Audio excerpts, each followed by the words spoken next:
We need to live our life each day knowing that we have a reward coming, because God promises in the scripture that there is rewards. There is a rich inheritance awaiting for us, but there's also a judgment seat where anything that we built on Christ, that God directed us to do, and we obeyed, we listened to Him, that receives a reward.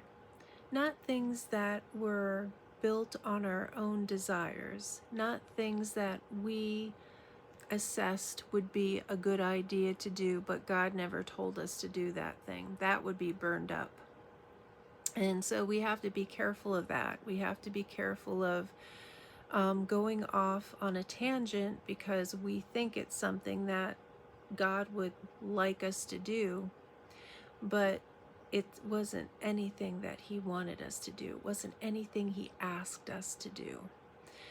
And so sometimes we can come in with paradigms and lenses as well, thinking, well, being a good Christian or following God means I have to keep everything in my house perfect for God's glory, and I have to dress a certain way. And if unless God told you to dress that way or have your house that way, it's just going to get burned up. It's not something that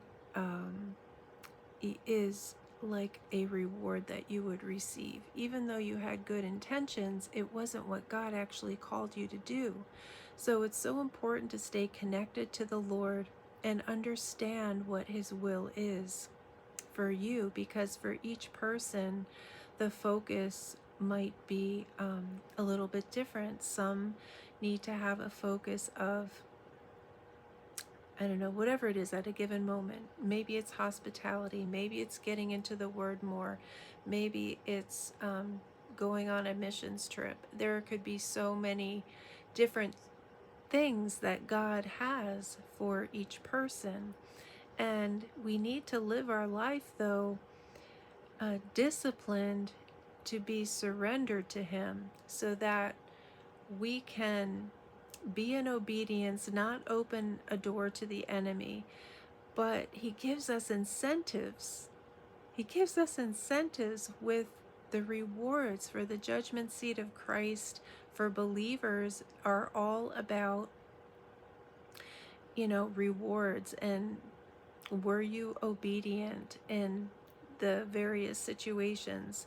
So in Colossians, it says, whatever you do, work at it with all your heart as working for the Lord, not for human masters, since you know that you will receive an inheritance from the Lord as a reward. So just knowing that we have such a rich inheritance, we don't have to obsess about everything that is earthly. We don't have to obsess like everybody else does about, our 401ks or just all that stuff. And that's not an excuse for not being responsible or thinking about those things or addressing them with the Lord, but to realize that we don't need to have our hope in what is earthly, because God has given us a rich inheritance, and it's a sure inheritance, and it's something that we have no idea how amazing and wonderful it is. But we know that what Christ is inheriting, we are co-heirs with Him with that inheritance. And so it almost, you can look around you and see all these, different socioeconomic levels and this and that. But the earth is passing away and everything here is transient. So God tells us to keep our minds fixed on Him, to keep our mind fixed on things above.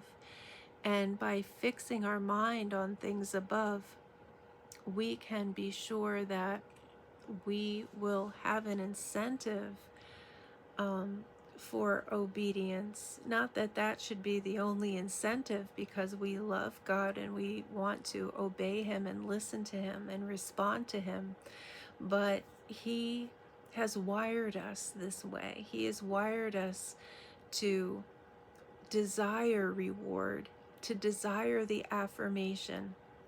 And so he set it up so that when we obey him, he is a rewarder of those who seek him. That's another reward that we even experience here on earth as we go through this life. We can receive reward from God as we seek him, as we press into him. He will reward you with revelation or something else. So God is so good. He's such a good father that he gives us these incentives, and because we are his children and we are dearly loved.